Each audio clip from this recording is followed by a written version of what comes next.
Question B of 2021. So this curly S on the left means integrate. And since x, the square root of x is x to the power of half, we can write x to the power of half plus x squared down here. And then our general rule for integration is increase the power by 1 and then take the reciprocal. Same here.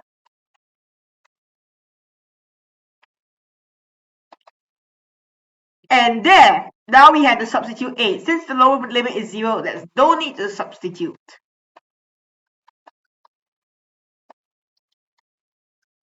So you feel you're going too quick, or let me just recap the whole integration. So since square root of x is x to the power of half just because it is one of the rules of indices, and so we had to increase the power by 1 and drop it down, because when you do the reverse process, then you got differentiation. And you must know the differentiation formula for polynomials because you do the integration formula for polynomials. Anyway, moving on, we multiply everything by 3. So it's a cubed plus 2a3 half minus 15 equals to 0.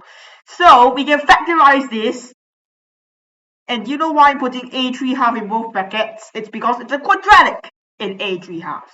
So this is a3 half plus 5, a3 half minus 3 equals to 0. So a3 half equals to negative 5 or 3. And since they ask for a positive number, we have to rule out this possibility. Even though negative I to the power of 2 thirds is actual legitimate number, we have to rule it out simply because the question says so. And therefore, a equals to 3 to the power of 2 thirds.